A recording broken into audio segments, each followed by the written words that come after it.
have the best drunk logic. Like, dudes, just every guy's got a little fucking alcoholic MacGyver living inside of him. You know, just one too many cocktails, and we're just, dude, I could solve that. I could fit in, dude, give me a challenge. I'm actually more productive when I drink, to be honest with you. You don't think I could put together a fucking bunk bed? It's like, nobody said that, Matt. You brought that shit up out of nowhere, dude. I'm sure with time and instructions, you could put together a bunk bed, you fucking degenerate, but we're already letting you drive, so focus on the road, motherfucker, and if we survive the crash, we'll talk bunk beds all night long. You girls are way better, though. Girls have so much, it's so commendable, the amount of restraint and I know what my body can handle. I can't drink everything anymore. That was the old Kimberly. That was the old me. It's a new year, it's a new me. I put that on Facebook. I don't know why you didn't like it, but fuck it, I'm still gonna do it. It's my journey. Thank you for asking, though, because the old Kimberly, I wasn't a prude. I used to just like, two at a time if I could get to it. But I've changed. I've turned over a new leaf, and I just certain drinks I can't have. I can't have vodka. I don't trust myself on vodka. Is that it? I don't like who I am. I'm a different person. You can ask Marissa. Remember Cabo and all that? Don't say anything, bitch. But she remembers what I did. You fucking cunt. It's just every drink has a specific behavior for me. That's why it's tough to gauge how I'm gonna respond. Like, tequila makes me horny. It does. I'm serious. One shot, I'm just like, I will suck it anywhere. Jaeger makes me violent. So you put them together, just look out. I'll fucking kill you in your sleep and suck your dick. All the water. Thank you so much.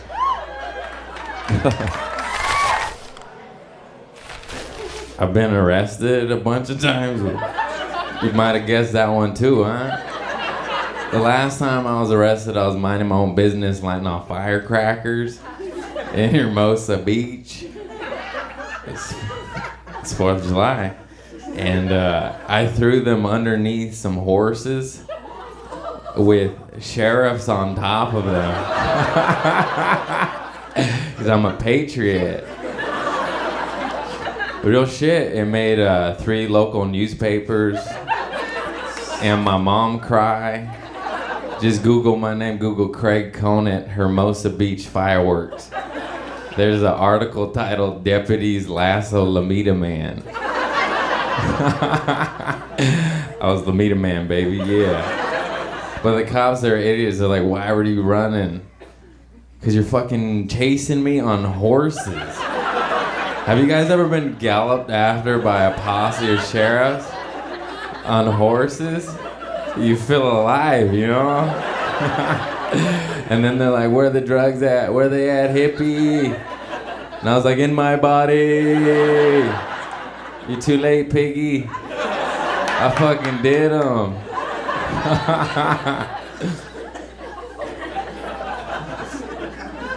Yeah, that joke cost me $12,000. But it's all good. That planted the seed to get me sober. It took me a long fucking time and some trips to rehab, but I'm finally sober now, everybody. I'll be back. I'll be back.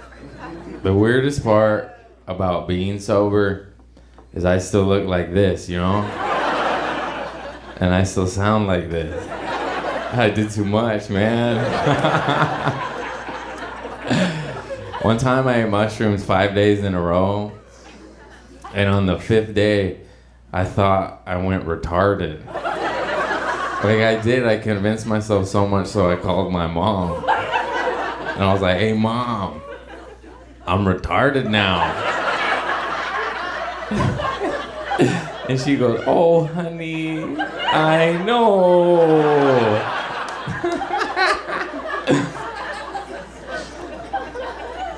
And now that I'm sober, it's hard hitting on women. I work at Trader Joe's. That's not a joke. And this cute girl was coming through my line and she was purchasing milk chocolate covered peanut butter filled pretzel nougats. They're $3.29. They're fucking delicious, man. Go get them. But she held them up and she's like, you know what I'll be doing tonight? And I was like, what, getting diarrhea? It got weird, man. And then another cute girl was coming through my lane, and I'm a comedian working at a grocery store, so I'm always pushing the envelope of what to say, you know?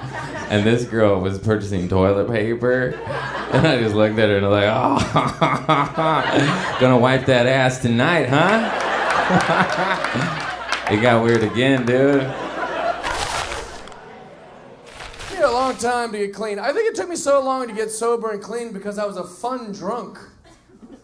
You know what I mean? If you're good at drinking and drugs, no one will help you. You might have a friend dying right now of substance abuse, but if they're fun, you're like, look at my guy, Randy. He's a wild card. Stole a jet ski, you know? Getting arrested all the time. We love old Rand. No, I was like, it's sad drunks. That's who we want to help. You drink with a sad drunk for like 5 minutes, you get real philanthropic. The first fight, he's like, I should probably text her. You're like, ugh. It's been 3 years since the miscarriage. You're like, Jesus Christ, dude. This guy needs a meeting. Everything's different when you're sober. I don't know if you guys have ever tried it. Everything's different. The other day I had sober sex. You ever done that? Just no drugs are out, just sober sex. I was like, oh God, this is actually kind of gross, really. I can't believe we're doing this. You're just in a person, like it's fucking gross. I was like, I don't think we should be doing this. I was having all these feelings. Every time I've had sex, every time, been hammered, every time. I was having sex, I was like, oh my God, this is like love.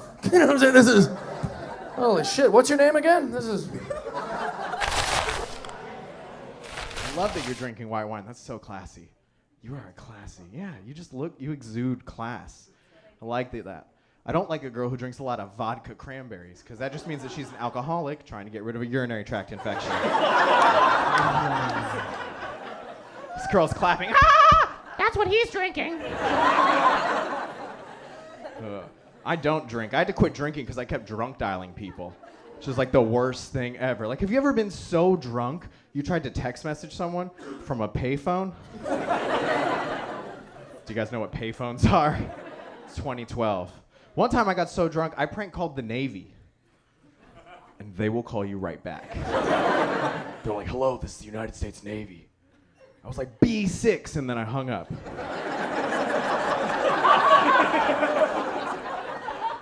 They call me back 5 seconds later. It's a federal offense to prank call the Navy.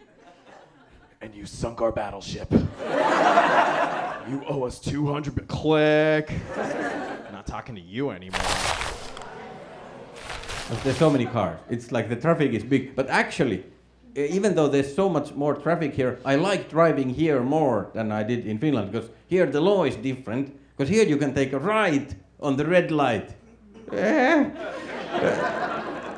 I love that. In Finland that's illegal, so I feel like a criminal. I'm just always taking rights way more than I should. If the light is red, I'm gonna take a right. I basically go in circles when I love it so much. But driving here is kind of great, but actually it's walking is not, because LA is built for cars, not for pedestrians. And even the lights, you can notice this, because in the traffic lights, if you're driving, green means go and red means stop, and that's universal, that's everywhere. But here in LA, if you're walking, the stop is the hand, and that's red. But then the light, the other light is it's the guy, this guy. This. But is he green? He's not green. It's just white. It's just white, no color. So it doesn't say go. It just says like.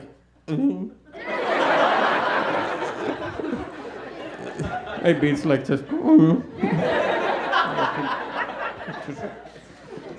It's kind of saying like you can go, but we don't recommend it. It's like we are not saying don't go. You can go, but it's not safe. Just somebody might be taking a ride, so it's just, I think you should buy a car. I like being back in Chicago a lot. You guys go to the bathroom yet? Here? It's not bad. There's a door in the stall for the men's room. That's a pretty big deal to me. There's a lot of bars across the country that don't have that in men's rooms. They don't think we need the privacy. They're just like, I want 2 urinals and a toilet for someone brave enough. Now, you can poop in here, or you're gonna meet somebody.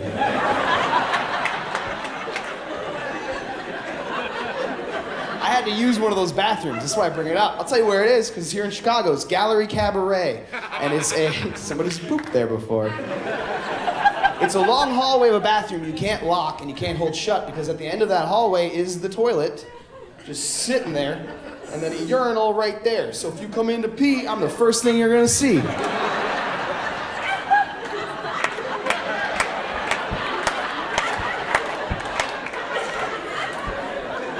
And I remember thinking, like, all right, if someone does come in, I gotta have something to say, right? I can't just ignore them like, nobody's here, nobody's here.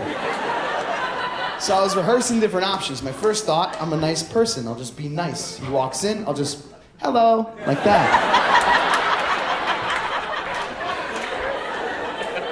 Hi. But that's scary, so I didn't do that. I decided, I was like, I'll just be confident. I was like, what would a confident guy do? So I figured if someone comes in, I'd just be like, ew, and like throw a leg over. You never see that, right? Like just someone comes in, I'm like, yeah, how do you poop, nerd? Like, cool guy. That's what I was gonna do, but that didn't happen either. What happened was the door opened up and I forgot all my lines. It just opens up and all that comes out, I just go, no, like that, that's it. That's all. Just instinct kicked in. No!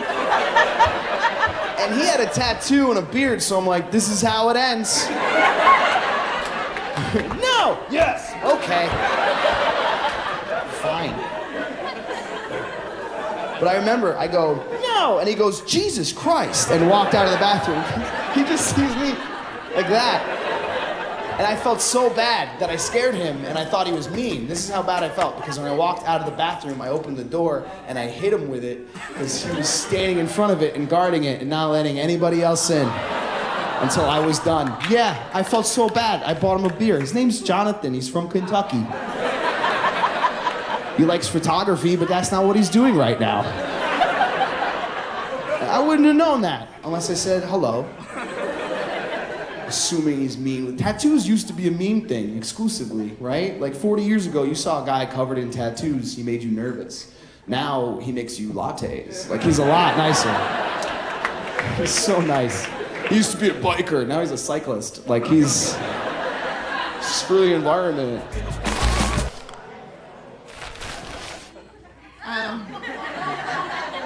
Yeah. Now I'm gonna throw a little curveball at you, something you're not gonna see coming. I'm an alcoholic.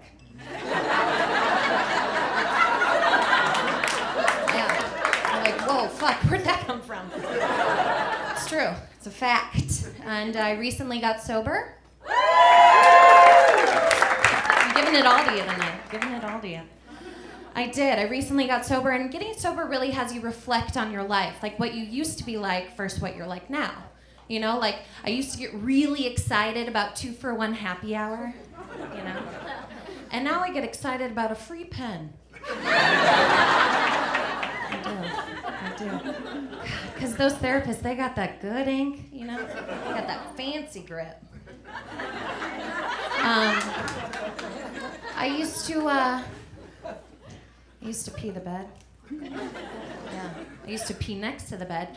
One time, I got so drunk, I sat on a wine rack and I peed in my kitchen. And now, I pee in the toilet. Yeah, I know, like an adult. It's inconvenient, but I do it.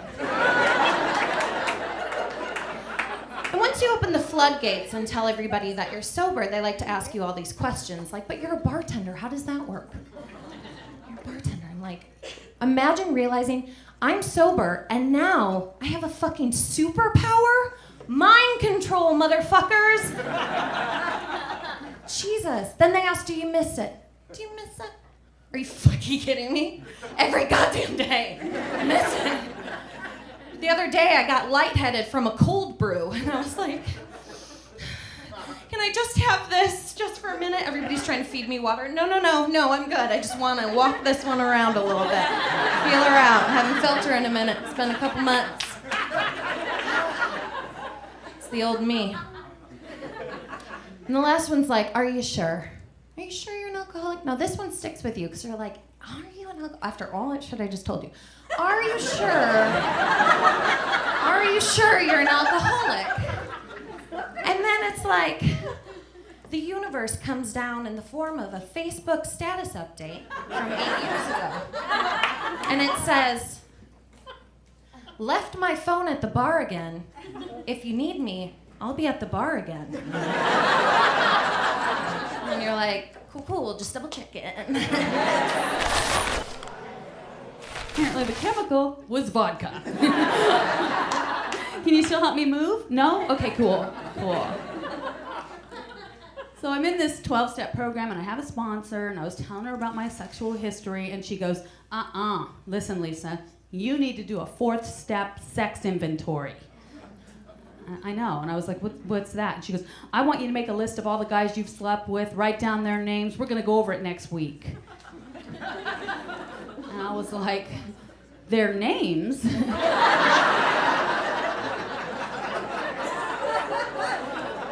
What am I, a mind reader?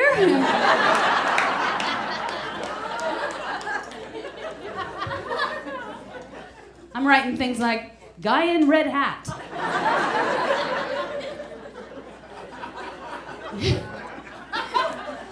And then when you quit drinking, you have to give up all your fun friends. Like my best friend since birth, short, big boobs, blonde, loves to go to karaoke nights, drink martinis, make out with guys. And I can't be her drinking buddy anymore, you know? I can't even be her friend. I mean, obviously, I'm still gonna be her daughter.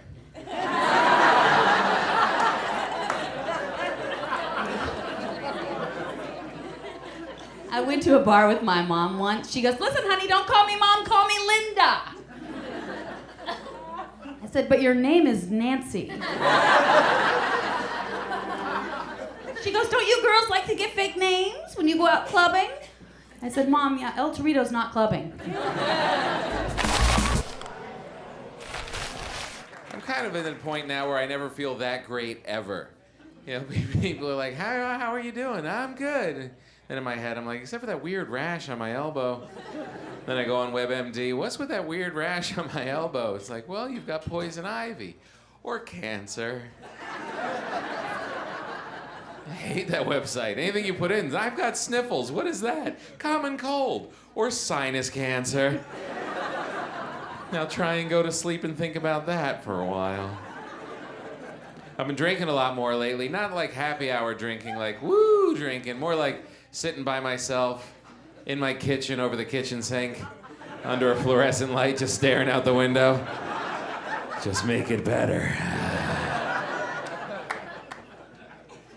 Getting drunk is fun. Having your girlfriend get more drunk than you and having to get her in the car at the end of the night, not that much fun. It's like trying to get a toddler in the car after a day at the carnival, isn't it?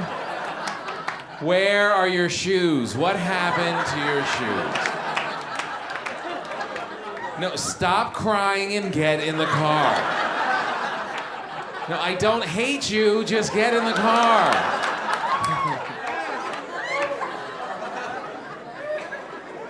Did you wet your pants?